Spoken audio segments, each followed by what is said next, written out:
this is Shayna from YumiYarns.com, and today we have a super exciting cast on.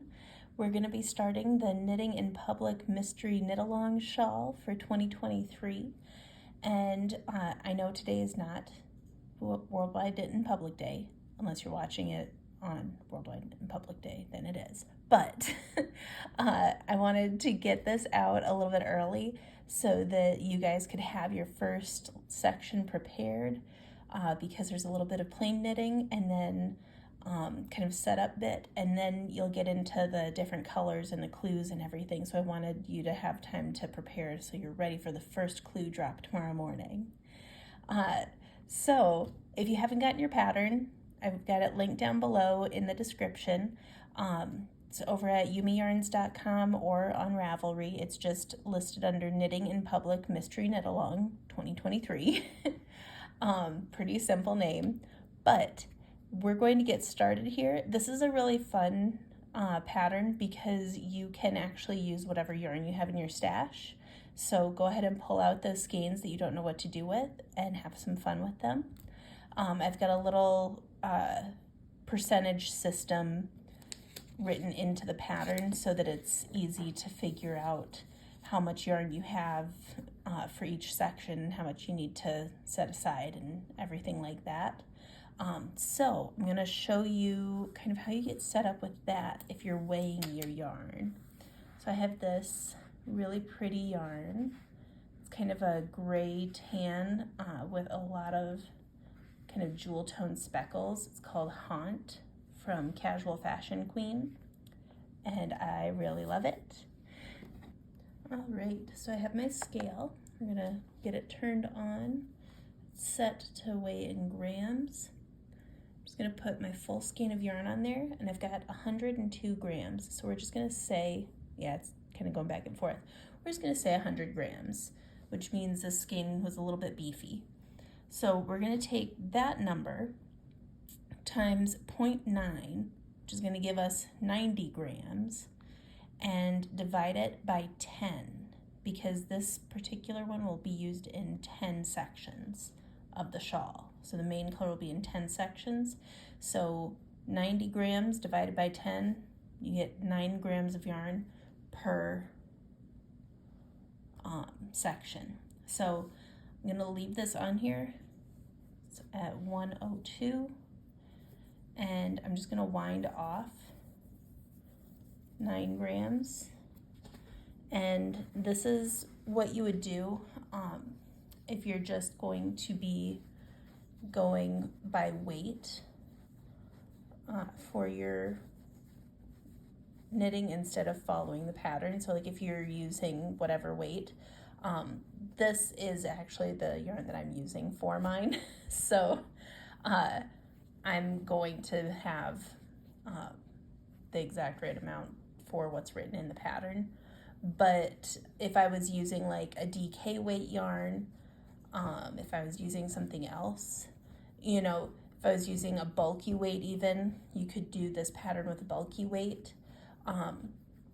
You just want to make sure that you're doing the math ahead of time to make sure you don't run out of yarn for the different sections. And all I'm doing is winding it into a little ball here.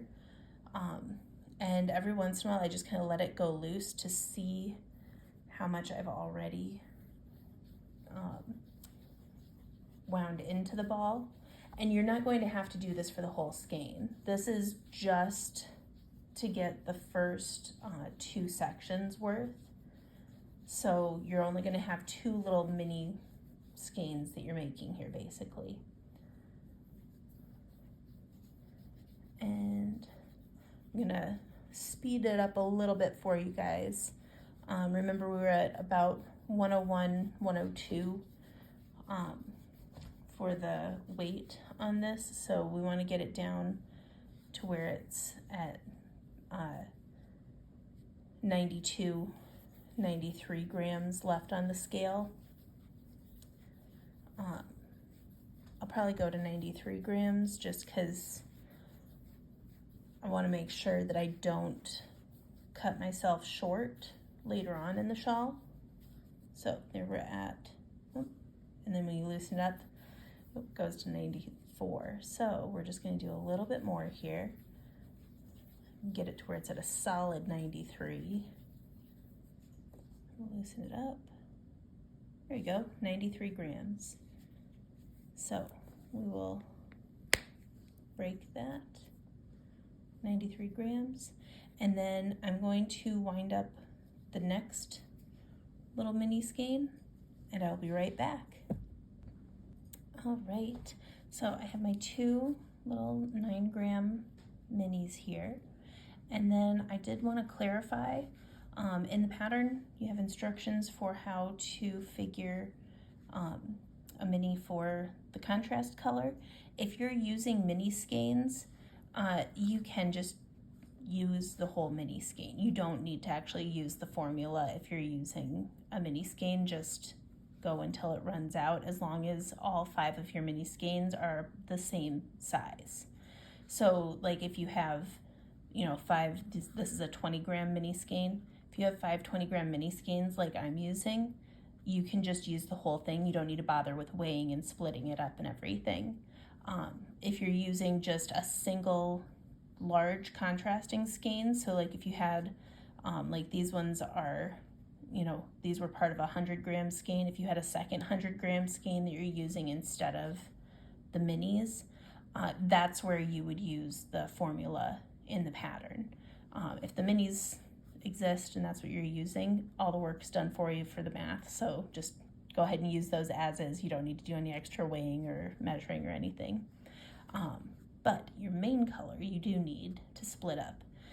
Even if you were using minis, you'd need to split those into smaller ones.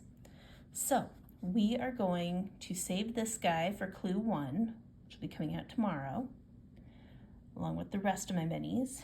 And we're going to take one of these to do our cast on, and the other one we'll just have to wait until tomorrow after clue 1's done. So I'm going to take my end, and we're going to cast on our shawl. So you don't need a super long tail, just a short little one here. I'm going to bring in some of my tools close by so that I can grab them easily.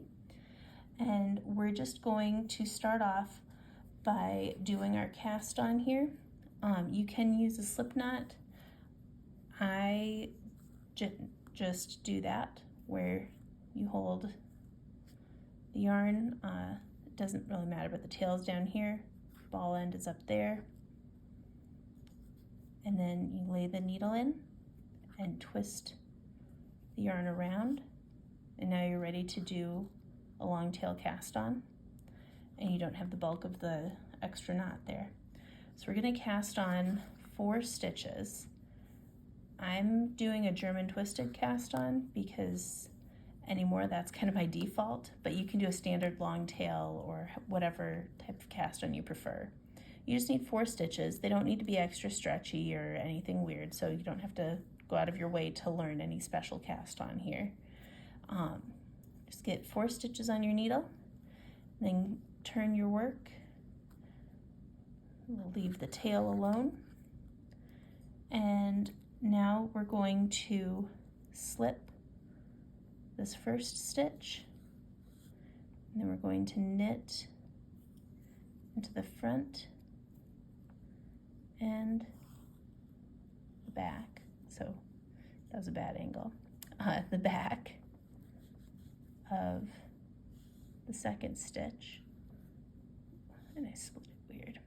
Let me try that again without weird angles and such. Okay, so just like you're knitting a stitch, but don't take the stitch off the left needle. Instead, take your needle, put it in, and knit through that back leg. Bring it through. So we just increased a stitch, and that's knit front and back. And then we're just going to knit across.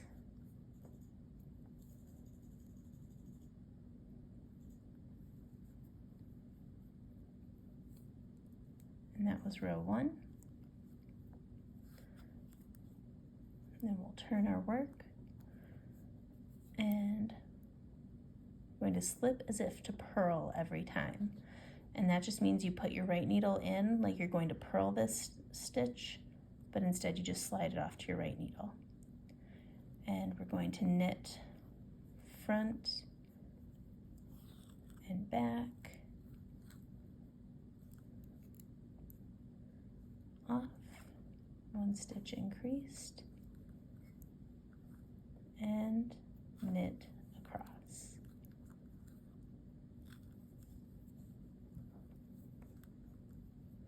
And there's row 2, and that is our repeat for this whole section. You just want to make sure you do a 4-row repeat. Oops, and that was supposed to be a slip. So slip that first one, knit front and back, and knit across,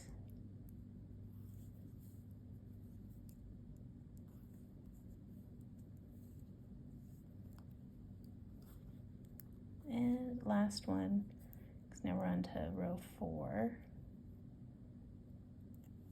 Slip, knit front and back, and knit across. It's super simple. You just keep doing that until you are basically out of yarn from this little mini ball. Remember, you want to end after working a row 4. So it's super easy to tell if you're on a row 4 because we cast on 4 stitches. We just knit 4 rows. So 4 stitches cast on, we knit 4 rows, so 1, 2, 3, 4, because you increased 1 stitch each row. So you can make sure that you're ending on a row 4 if the amount of stitches on your needle is divisible by 4. You know you're good then. And you just finished a wrong side row. All the right side rows, when you finish them, will end with an odd number of stitches, and all the wrong side rows will end with an even number of stitches.